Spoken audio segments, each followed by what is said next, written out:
The 5-step framework that I created called Fast Attack Leadership, it's the framework that nuclear submarine officers use on top secret missions, what anyone can learn so they can create fully aligned, highly adaptable teams that execute at the highest level in disruptive environments. The number one step of the framework is making sure you connect people to the mission. Connect people to purpose. One of the things that is key to this is making sure that you put your mission statement in a code word. All of our missions in the submarine force were code word. They weren't this big long thing that no one could remember. And then we created this like neat little symbol that was with it so people could go like, oh, that's the mission we're on, and here's the code word. And it's like Operation Drum Bell. Like everyone knew, okay, yeah, we're on Drum Bell right now. You know, everyone can repeat it. So that's the number one thing I believe you need to do, is to put it in a format that people can know it. But if you want people to connect to it, then you have to create what we call connect the wire stories, where you are connecting people with stories about the people who are being impacted by what you do. It's one thing to know it, put it in a format that people know it. If you want to make sure people are connected to it, then you create these powerful stories that you wrap around it. And once you get that right, then the other pillars,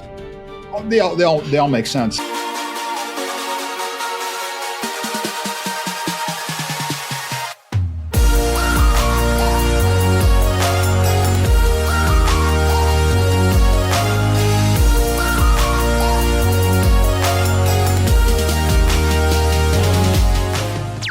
To another edition of Living Boldly with Purpose. I am Dr. B. I am your host. And today happens to be Memorial Day, which is if you're watching this in the U.S., which is an important holiday where we get to honor folks that have served. And today I have the fortunate pleasure to talk to Mark Kohler. Is that how you say your name, Kohler?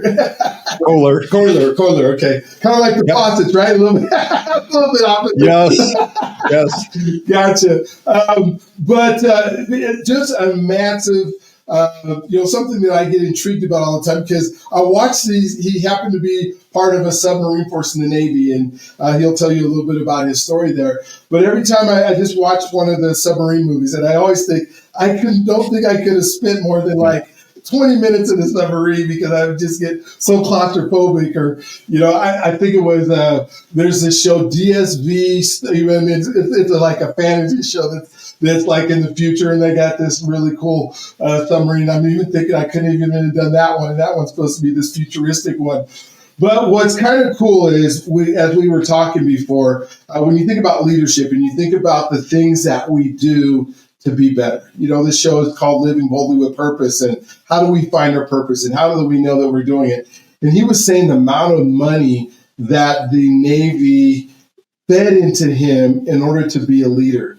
And then to think about all the things that he now has the ability to do. And here's what I guess I know is success leaves clues. Mark, I realize that they don't keep training you if you're not good at it. Right? They'll spend the first, they'll be okay with 25 grand or 50 grand. Okay, so we tried it. It didn't work. We need to find somebody else. But in your case, for all the years that you were able to do it and all the places, that means you were successful at whatever they were teaching you. Or I don't even say what they were teaching you. You were successful at leading other men, or leading other women, or leading other people to be able to achieve their greatness, or to help them find what they do best and pulling probably the best potential out of it. And what's so exciting about our conversation, what I'm excited about today is, as we have this conversation, is what is it that you have done that can help the folks who are listening do better in their lives? What is it that you have done? And you talked about being able to go out and do some keynote speakers and maybe do some workshops and that type of stuff. But we are hungry in our country for finding people who know how to lead and to know how to help us get better. I think we have a generation, and I can tell you're not 29, and I'm not 29 either. I just turned 60 a month and a half ago. But to realize that we just have a generation of people who seem to be lost sometimes. They seem to be like searching and trying to find, how do I fit in? How do I get through this world? How do I find people as good examples? We have all this social media, and we have all these, figures that we look up to. And when you and I were kids, we had movie stars and we had actors but it wasn't at the mass amount of options that we had to look at. It seemed like there's either good guys or bad guys. There was like two news channels, right? We had CBS, ABC, and NBC, I guess, and we trusted the news anchors to actually tell us the news. Now somebody goes on and they have leader after leader, thousands of people to look at and try to figure out what's real and what's not real.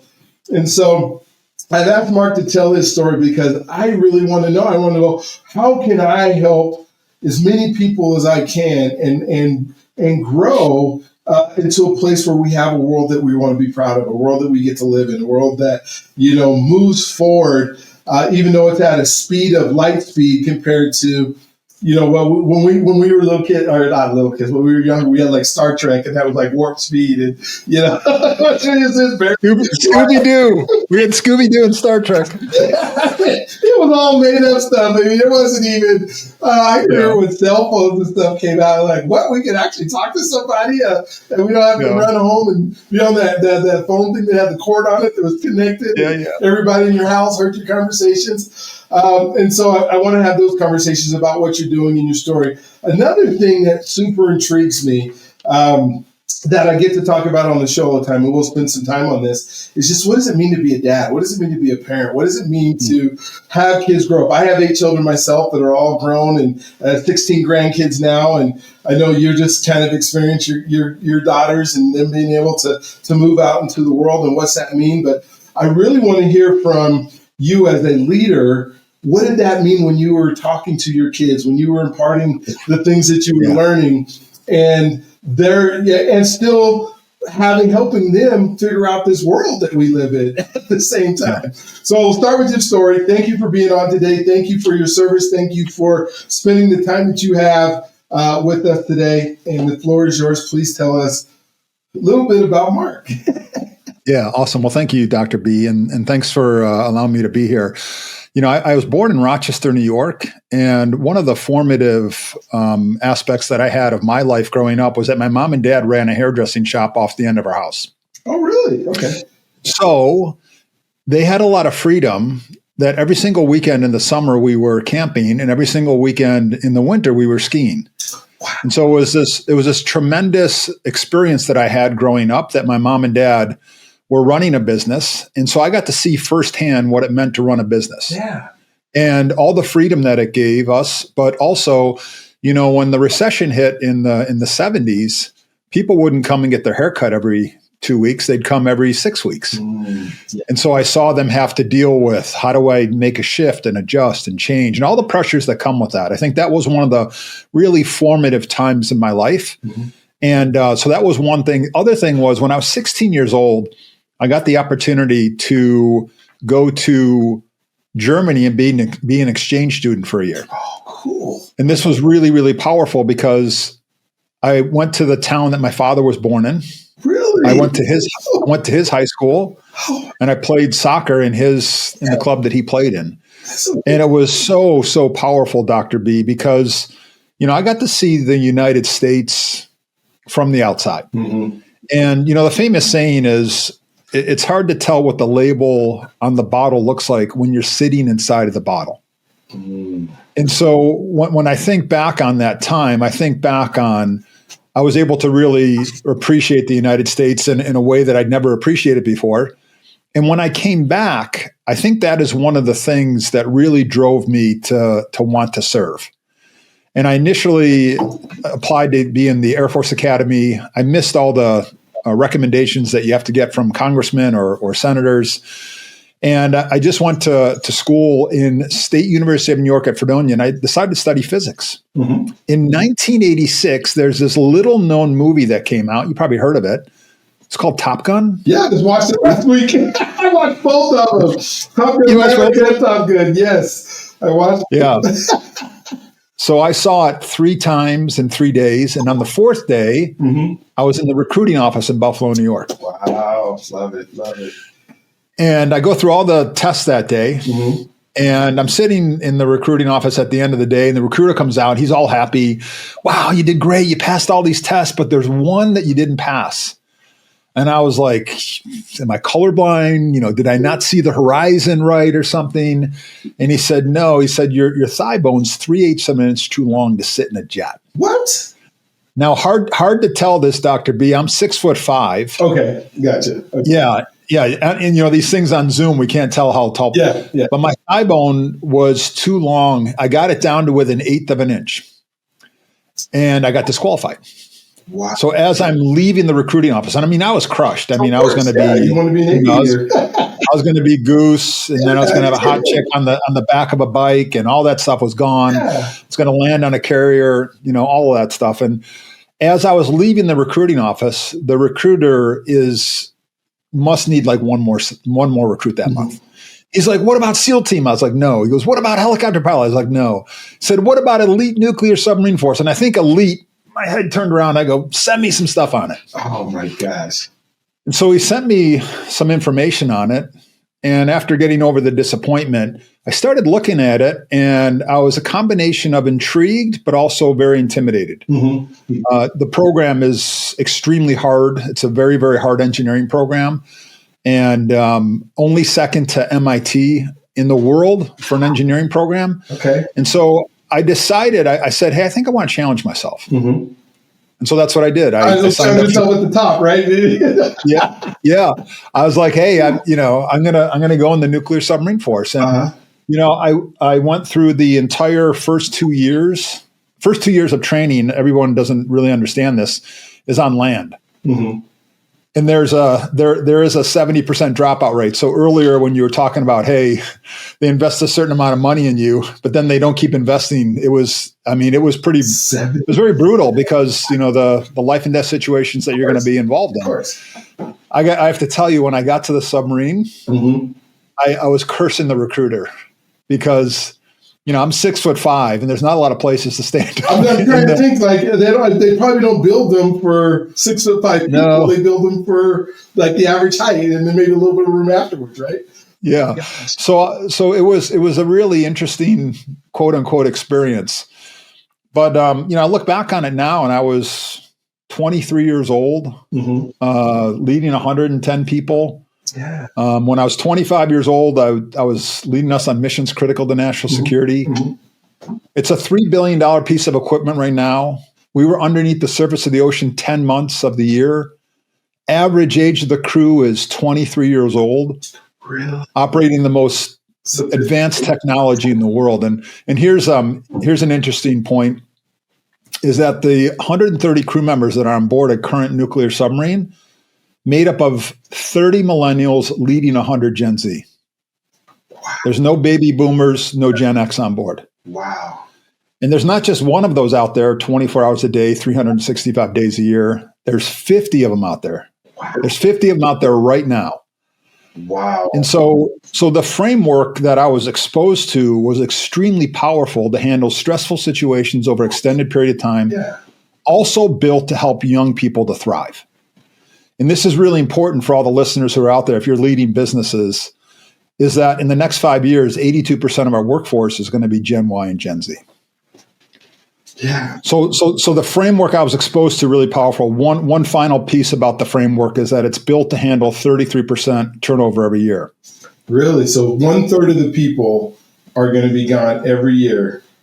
And then you having to, retraining, everything, you lose. Think about losing all your all-stars. Then you got new people coming in, and the 33% every year is because every 3 years, everyone on the submarine changes out, even the captain of the submarine. Really? Okay. It's just so a lot of times people are dealing with high turnover, and really, if you want to be able to deal with that, it's about a system and a framework. Of course, it's got to be. The system has to be in place in order for it to continue to work, because personalities are different all the time. And so if you're not plugging into something that continues to work, oh my gosh, I can imagine what it would be like. And how long would you be like without surfacing? Like, do you guys go like months and months, or is it just? Yeah. So the longest I was underneath the water was 76 days. And the limiting factor on board a nuclear submarine is food. Oh gosh, it's gotta be. Yeah. So the amount of nuclear fuel that a U.S. nuclear submarine uses for 30 years sits inside a Diet Coke can. What?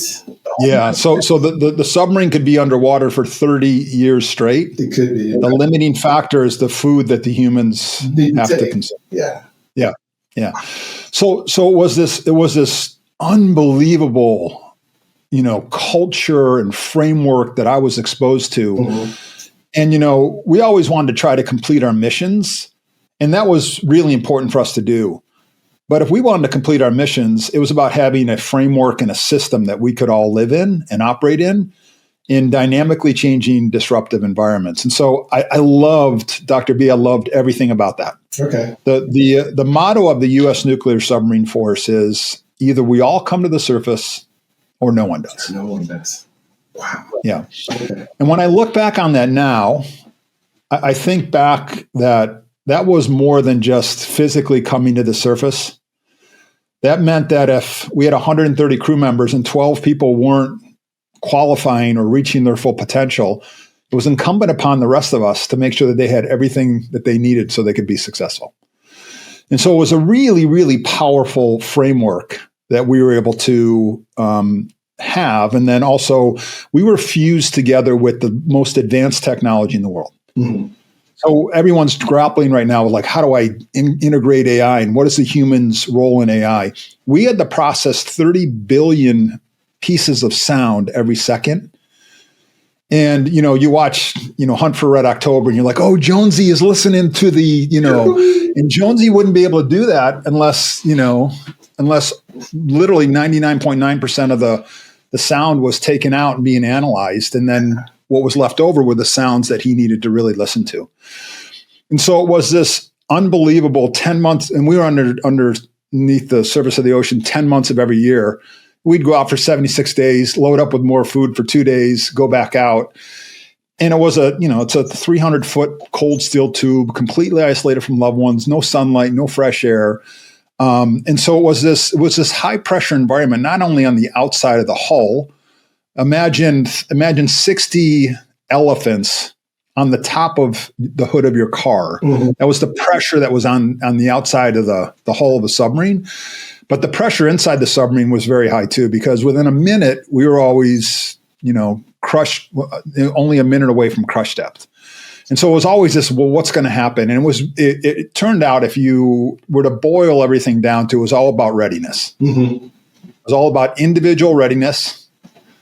That can I individually, am I going to step in, step up and lead? And then it was about collective readiness. And so that was a fantastic experience for me. I already talked about this. One of the things I didn't love was we were out at sea 10 months of the year.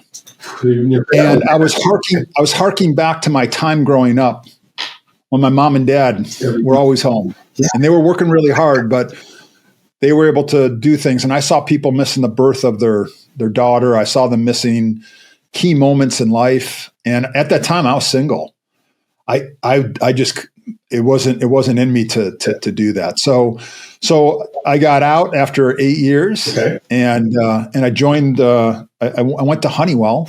Okay. Had a fantastic experience. Okay. Yeah. Had a fantastic experience at Honeywell. Really loved the training that I got. How to read a profit and loss statement, put together big company strategic plans. And I became a master black belt in Lean Six Sigma. Loved all the training. Really did not like how slow decision-making was. Ooh. Took forever. They were steeped in red tape and hierarchy. And I mean, in the submarine force, we made 8 decisions in 30 minutes. And first 7. Boom, boom, boom, life and death. And now you're like, oh, yeah, we just need to pay a bill. Yeah. Yeah, it's like, oh my gosh. Yeah, I made 8 decisions in 30 minutes. The first 7 were totally wrong. We were okay with that. Yeah. Because it got me to the 8th one a lot quicker. And so what I did is I just jumped off and I started doing strategic management consulting. Okay. And I fell into doing turnaround work. Sure. So I'd go into companies that were in a big struggle. They were trying to transfer the company from Johnny Senior to Johnny Junior. Their products were being made as knockoffs in China. This is like in the mid 2000s. And there was some type of challenge that they were having. A lot of them, had like 9 months of cash before they were going to run out of business. And so when I went into what was pretty much a disaster. And when you bring a turnaround CEO in, you have tried a lot of other things. And so I was in this pressure cooker of trying to turn teams around. And the challenge that I had, Dr. B, was I couldn't tell you, say you're the top salesperson in the industry that I'm helping a company turn around in. And I call you to say, hey, you got to move from Denver, you got to move to San Diego. And you're like, great, what's the prospects look like for the company? And I go, yeah, we're going to run out of cash in 10 months. You're like, yeah, I'm not going to do that. Yeah. So I was forced to work with the existing crew, the existing employees. And I tried to take the tools from Honeywell and apply them to these companies. And I was smart enough to see that I put more structure in place. I made them more rigid. I gave them more hierarchy, and it wasn't working. And so I just went back to my time in the submarine force. And I was like, how did we get, 130 crew members, average age 23 years old, 10 months of the year, disruptive environments, life and death situations, high stakes decision-making. How'd we do that? And it was interesting. There were two keys to our success. Number one key is that everyone on board the submarine was viewed as a leader. And everyone on board the submarine viewed themselves as a leader. So we didn't have 10 people leading 120 crew members. Mm-hmm. We had 130 leaders. And the reason for that is 600 people are the surface of the ocean. When a fire breaks out in the engine room, the person responsible for putting out the fire, the person closest to the fire when it breaks out. Exactly. Wow. So whether you've been on board for 3 days or 3 years, we just needed to know whether you could step in and step up. Second key ingredient is that we were all deeply connected to the mission. There was never any confusion about what mission we were on. And so I looked at one of the tools, Dr. B, that really fostered this. Mm-hmm. And believe it or not, there's a one-page captain's orders that helps run the entire submarine on a daily basis. At the top of it is the big picture mission, the mission we're on, and then down below is what each department needed to do. This was posted in a couple different parts of the submarine. Anyone could look at it and go, oh, there's the mission that we're on. Here's my department. My role in it. Yeah. This is my role in making it come true. And this is what everyone else is. And this single piece of paper, believe it or not, created these tremendous amounts of teamwork, collaboration, accountability. Like, I need to count on you, and you need to count on me. So that was really powerful. And then I also saw we made really good use of code words and symbols. And I was like, hey, shortened way of phrasing our mission statement is really, really important. And so I just started pulling stuff from the submarine force, and I started to get tremendous success. Okay. The first company I went into, we created this 32-page strategic plan, like Honeywell taught me, got it down to one page. And in the next 3 to 4 months, the same team that was failing before turns the entire company around. Yeah. I did it for over 2 decades. And here was the key. And this is why I love being on your podcast, is that when people are connected to the mission, mm-hmm. they go above and beyond on their own. When no one's looking, they do what's always right.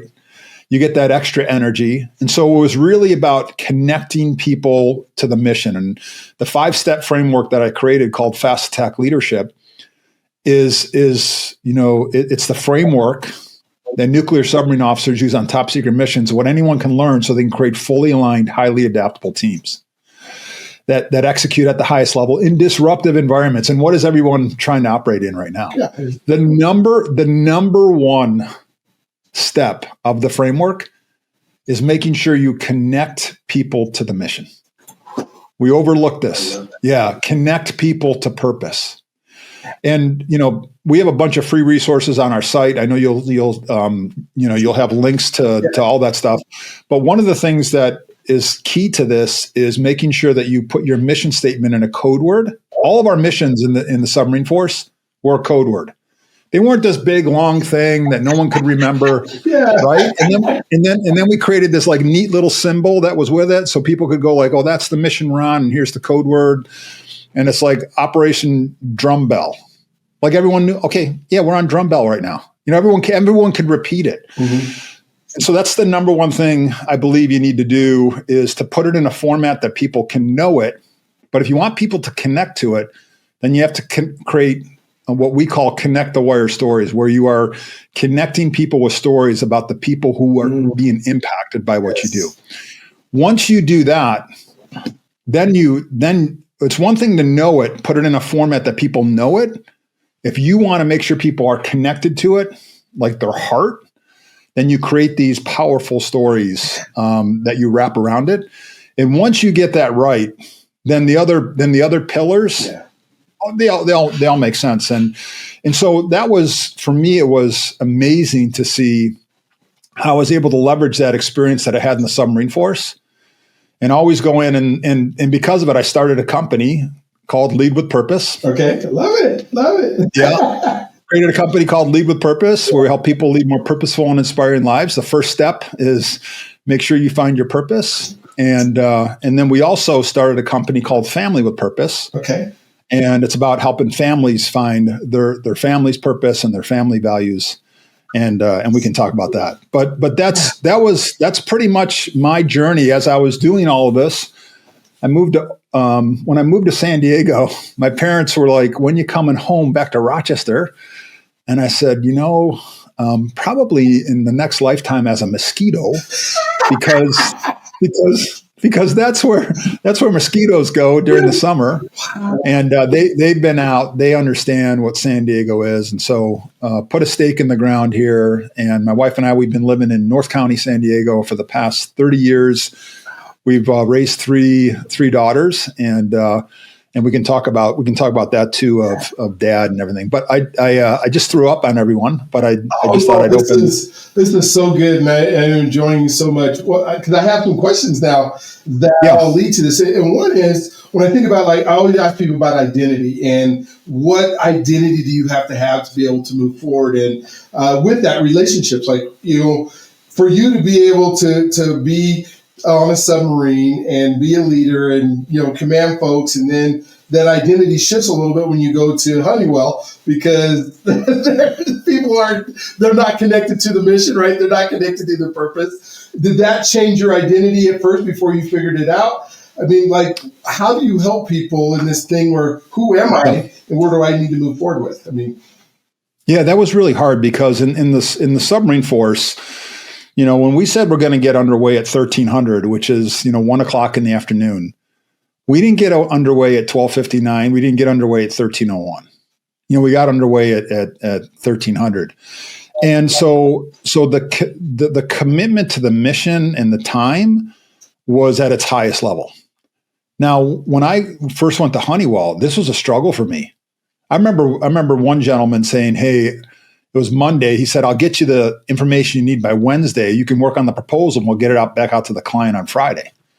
I remember Wednesday comes along, can't find him, calling him, can't, nowhere to be found. Thursday, afternoon, he calls me and he goes, "Oh man, I'm so sorry. I was out with my girlfriend on Wednesday night and I got sick and I sorry I didn't get back to you." And I was sitting there I was going where's the commitment to the mission, And so I had to adjust myself a little bit, because the mission was everything, and the time frame was everything. So I had to shift and adjust, and that's when I started to realize that latest Gallup employee engagement statistics, only 31% of people are deeply connected to their company's purpose. 80% of people are working today not feeling deeply connected to their mission. And that was a stark contrast to what we had in the submarine force, because all 100% of people were deeply connected. And so when I went back, I really found out it was the framework. And as the speed of business accelerated, what happened is it's like a treadmill that keeps getting faster. And we're just like, "Hey, I'm just going to keep running faster." No, you need a different approach. And so what I found was that I needed to be very clear and continue to over communicate what the mission is and how what you are doing is making a difference in the world. I forgot the gentleman's name, but just came out and said, we leaders are 10 times more likely to under communicate than over communicate. 10 times more likely to under communicate. In our head, we think, "Oh my gosh, that's what we're talking about." Yeah. So I think two things, or probably the biggest thing was, it was the format of the mission statement that's like 42 words long that no one can remember. And then it went to when I got it to a code word, then everyone started looking at it going like, oh, I just don't have a JOB. What I'm doing in accounts payable is actually connecting up to making a difference in the world where, we're on the, Mars rover, or we're in a bionic arm of someone, and, all of those things. So I think that was that was eye-opening for me, like eye-opening. And every single company I've gone into, I asked CEOs, what's your mission statement? And they're like this. They're like, hold on, let me get it. We wrote it 3 years ago. Yeah. Let me get it. And they find the page and they're sifting through it. Yeah, and they're sifting through it. One study, just real quick, one study that we've done with over 500 companies. Mm-hmm. We asked the leadership team in silence to write down the mission statement, mm-hmm. the vision statement, top 3 annual goals, top 5 values. Then we analyze how aligned they are. We've done it with over 500 companies. How aligned do you think the leadership team is, Dr. B? I would imagine not very aligned at all. Yeah, 9%. Whoa. Okay. Yeah. Wow. That's not all at all. That's very, very little. That's so small. Yeah. So think about it. Mm-hmm. For me, when I was first doing this, I was like, hey, if we're only 9% aligned at the top, how can anyone below us be even more aligned? They can't. They can only rise to the level of the leadership, right? So you're looking at 2 or 3% aligned. Right. And if they are more aligned, it's luck, and you don't build a business on luck. No. And so really the biggest thing that I found was when I put it in a format that was easier to consume and people could understand it, 2 things happened. There were people that were attracted to that. It was like a magnet for people who wanted that. It was a repellent for people who were like, yeah, you know what? That's not me. And it helped the culture to become much stronger. Of course. And I had a lot of people who were just like, hey, I don't think I belong here anymore. And I'd be like, hey, let me try to find a place where you feel like you're connected to something. Because why would you want to go to work every day and not want to be there? Just, think it's the last 30 years of your life. When I think about even this, we're talking about being focused and having an identity.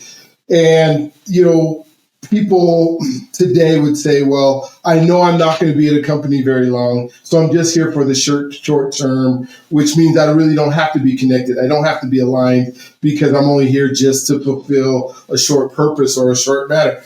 But when I heard you tell the story that on the submarine, you're probably every 3 years is being turned over anyway. So you can't give me the excuse that I'm not going to be here very long because the time isn't what's important. It's that alignment to the purpose and the mission and the identity that says why I'm here. I have to give it my all. How in this process do you help people that know, because the culture is different. We don't work at a place for 30 years anymore. We work at a place for 2 or 3. But how do you give that all during that 3 years that you're there to make you better and the people around you better? Yeah. So in the submarine force, it was anything that we walked by mm-hmm. had consequences. Mm-hmm. We had an entire nuclear power plant on board. One nuclear submarine has 160 nuclear warheads on board, considered the 6th most powerful nuclear nation in the world. Even Dr. B, a coffee cup had consequences. And you might be wondering, well, why would a coffee cup have consequences? If a coffee cup dropped, it would make a sound in the water that could be heard 15 miles away. Wow. And so everything that we touched, it was really more life and death, high stakes environments. When I was sitting there moving a valve, I was thinking of the 129 other people on board the submarine that were counting on me to do it right and do it right the first time.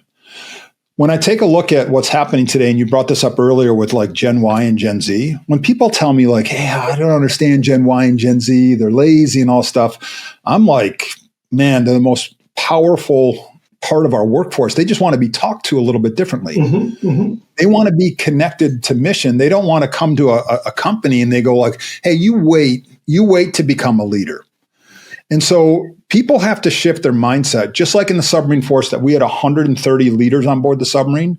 Whether the person was 19 years old where the person was, 34 years old, we had 130 leaders. And so leadership on the submarine wasn't about a position or a role. Any position that you're in a leadership position. Yeah. Yeah. And so I think if leaders can set the expectation with people in your company that, hey, I expect you to be a leader and you should expect yourself to be a leader, I think it opens up people's minds because, Dr. B, you know this, one of the number one things I always get is like, I wasn't born a leader. Like, yeah, it just doesn't, that's not me, it's someone else, But Gen Y and Gen Z, they want to be put in leadership roles and positions. And as we flatten out organizations and we go to more matrixed organizations, we have to have this ability to allow them to lead when we need them to lead, and we tuck in and follow. And when we need to lead, they need to learn how to tuck in and follow too. And so I think the biggest thing is that people are there for 3 years. Is make sure you're connecting them to the mission. I think it's over the 30 years that I've been doing this is the top 3 needs that humans have. This is just my experience. Number 1 is we all want to be connected to something bigger than ourselves. I think it's connected to every single one of our souls. Yeah. That's number 1. Number 2 is I believe we crave simple, meaningful messages. You can look at anything, the short, simple, meaningful messages. When we did a code word and I said jam dive, that set off 82 things that happened in the submarine. I didn't have to say all 82 things, right? So how did I communicate? So simple, meaningful messages. And the third thing is we get excited when we have had a hand in making a difference and we've been recognized for that. And so autonomy is extremely powerful, and it's been shown that autonomy causes people to feel engaged. Dr. B, if you say to me, hey, Mark, I'm going to allow you to do the decisions I used to make, I'm going to go, oh my gosh, Dr. B, trust me to be able to do that. Yeah. And so I think the biggest challenge, and I would ask all of the people on this, and I do this from the stage, I do this whenever I go work in a company, is that everyone in your company is a leader. Yeah. And once you open up their mind to that, then the skills and tools that we teach and the framework that we teach from the submarine force, they can learn that. I was studying physics, but in a year, the Navy took me through a program where I got qualified by the Department of Energy to run any nuclear power plant on board or in the United States. Yeah. No, it took a lot of effort from me, but they gave me a ladder and a framework that I could be successful. And we need to do this when a person comes to your place of work and they're 23 years old. Say, hey, I expect you to be a leader, and you should expect yourself to be a leader, and we're going to pour into you. And once you do that, like the average, tenure is 3 years right now. Mm-hmm. Those people are Gen Y and Gen Z. You give them opportunities to lead, they're never going to leave your place because they're going to love it. They're going to feel like they're being developed. And if they do leave because they got some other opportunity, be grateful that you created something that's even bigger than your own company. So, yeah. Well, and I can see in there how much the connection is important and relationship is important, and our new leaders feeling like they belong. It's like when I think of like the people that I'm here to serve you so that you can be better. I'm not hiring you just so you can serve me. If I am, then you're a dime a dozen, right? And I think of like you said, simplicity of message. We have so much information being bombarded to us, like exponentially more than when we were younger. It is incredible. You just turn your phone on and you have this massive computer that is telling you information every minute. Yes, I want it to be simple. I want to be able to understand it. I don't need 30,000 different, stimulus hitting me all the time. Tell me what I need to do. Tell me simple and tell me that, like you said, that I belong and I'm being recognized and that you want me to care. How have you, as you're doing this and you're putting together, how have you talked to leaders that are leading folks about relationship and how important it is to not just a person be a number, but be an actual body, a number because I think our young folks care about that, right? They care about belonging, care about a mission, care about making a difference, right? Yeah. Yeah, I'll tell you a story, and this is not just one person that I have this conversation with, but I'll start off when I'm working with a company, and I'm working with the CEO. I'm just having a private conversation with them, and I'll just share with you a conversation I had with a gentleman. I'll call him John. So I'm talking to John, and I said to John, "What's your most important asset?" Mm-hmm. And he looks across the table back at me, and he says, "Oh, I've seen you ask this in your talk. My people are my most important asset." I said, "Fantastic. You've gotten that correctly." And then I asked them a second question. I said, "If I were to talk to your people, how many of them would say that they feel that you feel that they're the number one asset?" Let me say that again because it's a little tongue. How many people would say they feel that you feel they're the number one asset? Dead silence. Of course. And then he had enough humility to ask me, "How would I know that?" Mm-hmm. And I said, "What you can do is just take a look at your last month's conversations that you've had with everybody. Yeah. Is your conversation with the person always like, Dr. B, why do we have so much scrap? Mm-hmm. Why did we lose that person?" If it's always about work, and you're always talking about things that are in the negative, then whenever I say, "Hey, Dr. B, can we talk?" You're going to go like, oh, here we go. All right.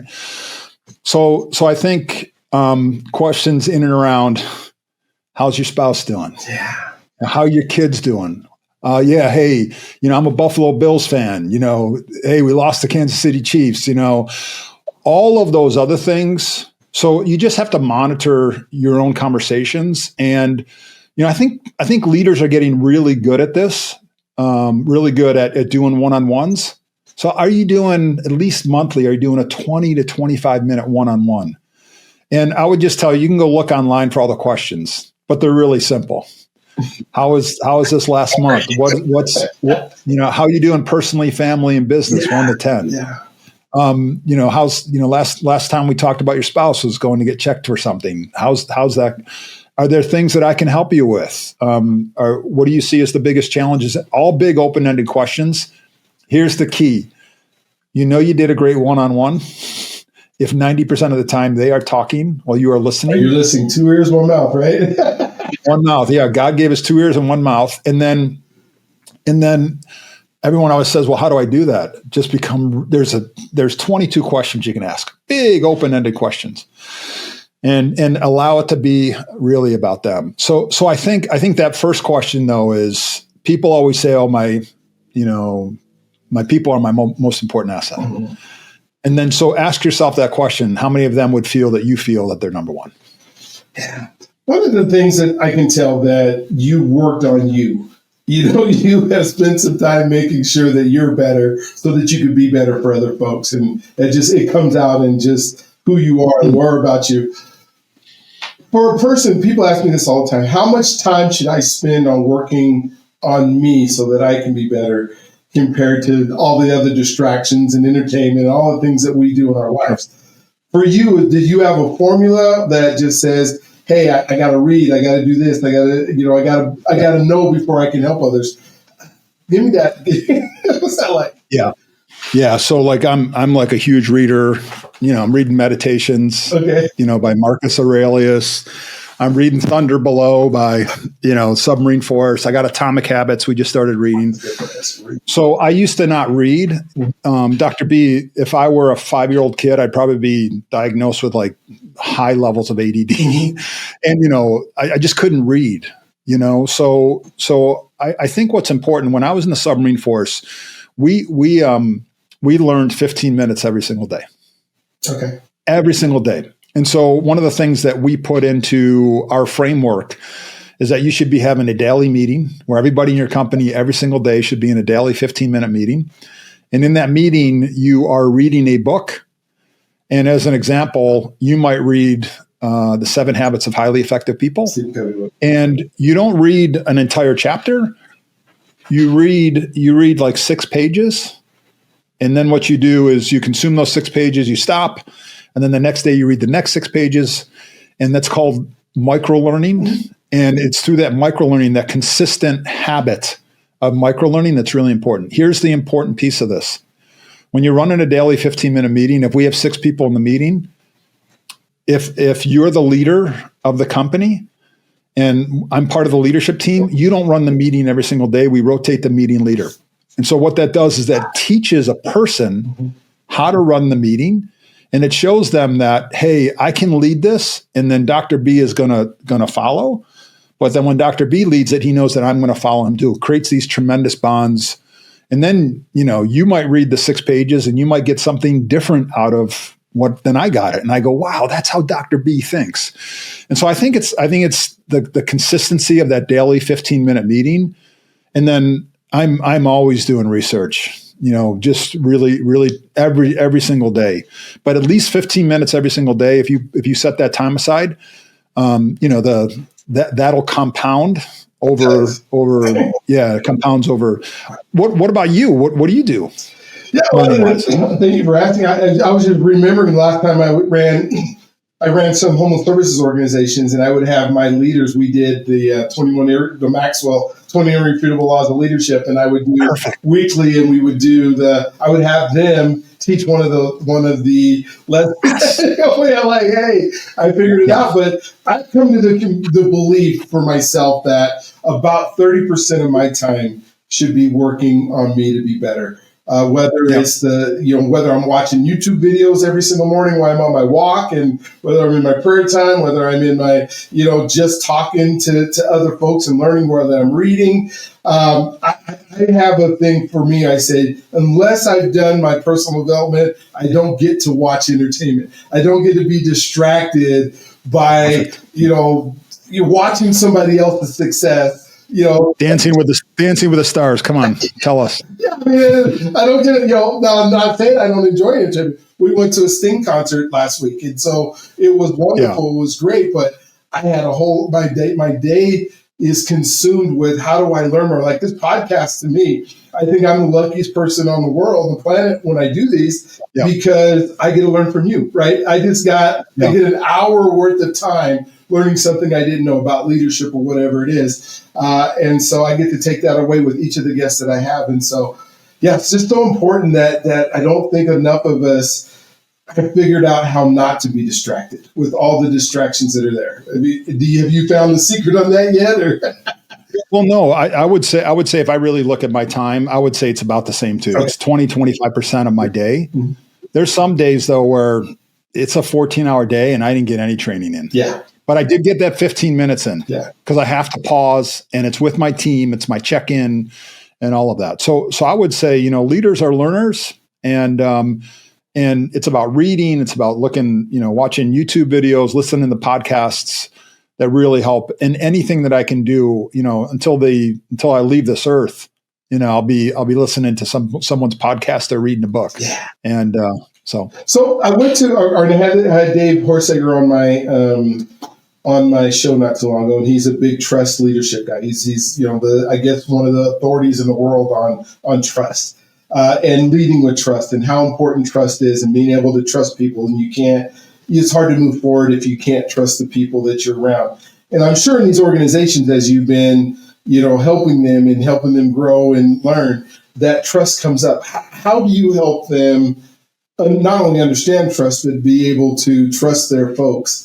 Or do they just get rid of people that they don't trust? Yeah. How does that work? Yeah, I would say in the submarine force, it was 70% of people drop out before they even get to the submarine, and so you have a higher level of trust. I think one of the advantages that I had going into a company where I became the interim turnaround CEO, the previous person, was not leading it correctly. They were doing something nefarious. Sometimes people passed away, and so I went in with a clean slate. Even if the company that owns the financial company that owns the company comes to me and says, "You got to watch out for Lisa." I always started everything with a clean slate. Yeah. And what I would share with you, and it's because of that belief that I believe that, everyone wants to belong to something bigger. Yeah. And I always wanted to give people an opportunity to be able to either connect to it or not. And so I think the most important thing that people have to understand is trust. Trust doesn't happen overnight. Trust is earned over time. Yeah. And so it's in the consistency of how we behave that's going to really help build that trust muscle. But what's really important, say, for example, you're only 9% aligned on those 4 things that really matter the most: your mission, your values. Wow. When you're only 9% aligned, there's a lot of miscommunication that can be seen as mistrust. And so the first thing I did was that, and this happened with our process of fast attack leadership. In 60 days, we would retake that test. We would go from 9% aligned, we would go to 93% aligned. Wow. That's huge. And so once that alignment, Dr. B, happened, then it was easier to say, hey, you made a decision on this. Like we always say, when your values are clear, your decisions are easy. That's not my quote. That's Roy Disney's quote. And we believe that's really important in today's dynamically changing world. Because if I had to create a set of processes or procedures of things that might happen today for specifically my team, every book would be this thick. And then by the time the situation happened and they looked it up, it would have gone by. So what's really important is you get really clear on your values. And then you recognize people on those values. Hey, great job striving for excellence in this area. But you can also use it as a coaching tool. Hey, rate yourself on a scale of 1 to 5 on how you did on strive for excellence with client ABC. Oh, I did a 2. Okay, what can you do to get to a 4? And it's this ability, but you have to get aligned first. Be aligned. And once you get aligned, again, I had a lot of situations where people said, I don't belong here. Then they left. Other people would say, finally, they didn't belong here. We know that. And there's a better team for them. Now you have to be, I always think humans have deep down inside, they want to belong to something bigger. They want to do a good job. I always treated those people really well because everyone else was watching me as I treated those people as they exited the company. So I think trust is about first getting really laser focused and aligned about what you have as a shared purpose and a shared set of values. And then once you do that, then you can start building all these lines in between each other, and then you can thicken the lines. And the strength of that entire organization comes down to repeated every single day. How are you building those lines of trust? So, but first it's about clarity. You need to get clarity. And then once everyone has clarity on what's important, then when someone's doing something that's not in line with that clarity, you get to ask that question. They get to ask themselves that question. Hey, should I say no to this? Wow. I have, we talk a lot about, what we do and how leadership works. One of the questions that I love to ask, and I'll ask you to kind of share anything we miss. But when I think about being a dad and I think about being a husband, and I think about my family, one of the things that I see in there is we say, okay, every child needs a dad, every child needs a mom, every child needs to have a loving family that they can grow up with. But sometimes what we don't talk about is how having that can change us. And I would love to hear from you, like, what does it mean, or what is it meant to be you? Yes, you took care of your kids and your daughters, but how did it change you being that dad, being that husband, having that responsibility? Because when you said your first 8 years when you're on the sub, you didn't have the family, so you're a different person. Now you have a family. How did that change you? Yeah. So I'll tell you a little story. In the business side of leading with purpose and turning around companies, whenever I went into a company, we created our own one-page captain's plan. Okay. It mimicked the control room of a submarine, which is where you are. It's the central nervous system of the submarine. It has everything there. Really clear mission statement and purpose. Top 5 values are really clear and succinct. The vision, SWOT. And it was on one page. So when I walked around the entire business, I certainly had the 32-page backup of all the details. But I would walk around with one page and everybody knew that one page. Posted it everywhere. Everyone knew it. And so there was a challenge that I was having because I was telling everybody in my life, even my family, that my family is the most important part of my life. But then I was missing family game nights. I was on the sidelines of soccer games on a phone. I had my computer always with me. And there was this mismatch of what was happening. And it was interesting.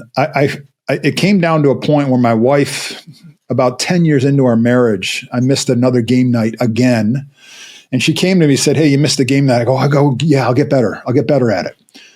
And here I am, this highly successful turnaround CEO. I can go into any company and turn everybody around, get everyone on the same page, rowing in the same direction. And she said to me, "Hey, Mark, we got married at the submarine base, 12 years ago. And it has shifted away from the vision that we had of the life that we wanted to try to create." And Dr. B, and for anyone who's listening, it wasn't like I took a left turn, and it was like a half degree every year. Yeah. And so what happened was, I said to my wife, "I'm going to get better." She goes, "No, I have an idea for us." And I said, "Well, what is it?" Because I was at my wit's end myself. And she said, "Hey, you create this one-page captain's plan in your business." She said, "What if we created a one-page family plan?" Okay. And, with nothing to lose or everything to lose, I started really looking at this. And the question that I asked myself is, how important is it for a company to have a clear mission statement, to have a clear set of values, and how important is it to have a vision on a scale of 1 to 10? Whenever I ask people this, it's like it's a 12. Yeah. If it's that important for that type of organization, what about your family? Yeah. And so what was happening was I found a statistic, and here's what it said. It said, if we just talk about a goal, we're only 10% likely to complete that goal. When we write it down, it goes up to 42%. When we write it down and tell someone else, it goes up to 64%. And if we have to give a weekly update on it, it goes to above 90% that we're going to complete those goals. The commitment to completing those goals. And so here's what I had, and I didn't notice this. Here's what I had. I had one-page defined plans that was above a 90% commitment that I had to people. And then I had my family, which I was saying was the most important. Which was important. I had 90% versus 10%. Which is going to win? 90% all day. 90%. Yeah. It's always going to win. So we went through, we created our family mission statement, created our set of family values, and we were already a tight family. It bound us together. Oh my gosh, like never before. And then we posted it on the refrigerator, and Sunday nights we would review it. And now when it said 4 family dinners a week, my kids were like on me. Like they were like 6, 8, and 9. And they're like, "Hey, the 4 family, you missed it." And in my head, I'm thinking, like, when I'm talking to someone, I'm like, "Hey, I got to go. I got a meeting." You know what I mean? And what it did is, I'm not saying I was perfect as a dad. Yeah. But I look at it and I go like, hey, those are 2 things. I had then 90 versus 90. The one other thing I think I'll look back and reflect on is that I was born in 1964. My mom and dad, their parents, they came from the greatest generation, and there were different tools for parenting during that time. Yes. And a lot of those tools I brought forward because they were my only example. My mom and dad were, a great example of a marriage and how to raise people. But there's different tools that are available today. And I was using tools from 30 years ago to try to use today. And I look back on it now and I go, and we changed like right in the middle of it. We go, hey, we're not going to do that anymore. And just like simple things like Dr. B spanking. Like we're just like, hey, that's not really getting us. Now back then, that's when my mom and dad had as tools and they learned it from them. And it was like, hey, we're not going to pass that down. So I think, I would say that the greatest leadership role that we're all going to have is as a parent. And that time goes very, very fast. We look at that. And but I tell you, there's a lot of very successful leaders in the world who are leading their businesses and leading their teams. The same skills and tools that you use to become successful at work and leading teams and getting everyone engaged, those are the same skills and tools. And that's why we started Family with Purpose, where you can go on and you can create your own one-page family plan. And so I have a piece of paper. On one side is the one-page business plan, and on the other side is the one-page family plan. I love that. It's $1 million piece of paper for me. And the thing that it allows me to do is if it's not on that plan, I get to say no to it. And I didn't have that before. I didn't have this boundary of saying, Lisa, you know what? In 10 minutes, I would stay on with Lisa for 3 hours. And then she'd go like, oh, I didn't know you had, I thought I was serving my family by doing these things. And so these skills and tools to help put boundaries around it. That one-page family plan totally changed everything. Thank you so much for sharing that. That is so important. And like you said, we say it all the time. Family's got to be number one. Family's number one. And are we reflecting it? But even more than that, there's a tool that you've created that allows us to be able to work it. And I think that's what's missing. We say it, we believe it, we think we're making it happen. Then we realize, wait a minute, no, I got all these things written down. I've been to all these conferences and events, but I don't have one written for my family. And that's so, so important. So, oh man, thank you for sharing that. I think it's so worthwhile. What did we talk about that you want to make sure we talk about? I want people to be able to get to your websites and all that kind of stuff. Yeah. But if there's something that I missed, please. I was selfish. I'm sorry, but I got all the cool stuff today. I would just say that if you're a leader today, what we've seen most leaders is that leaders are still clinging to an old set of leadership skills and tools that worked great for a world that no longer exists anymore. Yeah. The speed of business is way too fast. It's not about you being involved in every single decision. It's about going to more of a matrixed organizational framework and then having the skills and tools that you can use so that you can navigate and adjust, and you can then make a decision and then course correct all the way to success. And so it's not anymore really about you as the leader. It's about the framework that you're using that is not allowing you to be successful. And I think that's probably when people have that eye-opening thing, they're just like, oh my gosh, that's really, really powerful. Like, would you use a dial telephone anymore? Yeah, no. you just wouldn't. Why are you using it? And it is pretty funny to see Gen Z and Gen Y. They're like trying to push the buttons of the road, right? Yeah. So I think one of the biggest things that we see is that you can, it's typically been, hey, I'm going to work another half an hour a day. I'm going to continue working another half. Then that eats into the family. It does, yeah. Yeah. And so I think just make sure you're taking a look that you have more of an adaptable framework, organizational framework. Our framework was built from the Submarine Force, the foundation of it. And it's a pretty powerful framework because, you're able to have very young people be very successful and have tremendous readiness.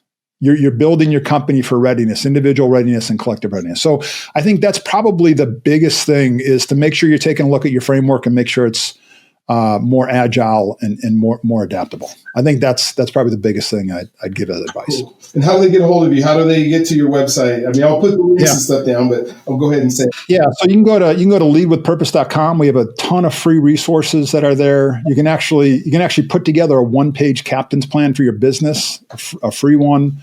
So you can go there. You can also go to Mark Kohler Speaks, doing keynote speaking for large conferences and working with leadership teams. That has a bunch of free resources on there too. And then you can also go to familywithpurpose.com and check that out. Mark, and you can. I'm on all the socials. You're on the socials. We can find you. We will find you. Man, Mark, thank you so much. This has been such an enlightening, just incredible conversation that we've had. And I hope we can have another one at some point as you continue to grow and continue to get bigger. And maybe we'll meet at a conference or something. We're doing something, some keynotes on stage. But it has been, please go to leadwithpurpose.com. The family plan is so important. If that's all you got out of this, go start one, go do one. The tool is there. It has the ability. He has questions. If you're having trouble with a relationship and you don't know how to ask the question, a list of questions to be able to ask. So much. I hope you'll go back and watch this again. Again, if these conversations we get to have happen often, and so please hit subscribe, please hit notifications. I would love to send you out as much information as I possibly can, because there's only so many places you can get the kind of stuff that we're talking about all the time, and don't be distracted. And hopefully, whether you're walking or doing, you go back and you watch Simone and Mark. Mark has been incredible. Man, there's so many more things I want to talk about, and so hopefully I'll be able to get you back on. We got a little bit more time. Do you have one closing thought before we end today? Yeah, I just want to say thank you. Continue to work on yourself and give yourself a lot of grace. You're going to make a lot of mistakes and as you go along the way, but that's all part of the journey. And I just want to, Dr. B, thanks for making a difference in the world with living boldly with purpose. Thank you so much. Thanks for having me. All right. So you guys have a great, incredible day today. Don't forget that you are God's greatest gift. He loves you if you allow him to. And we'll look forward to talking to you on the next one. See you later.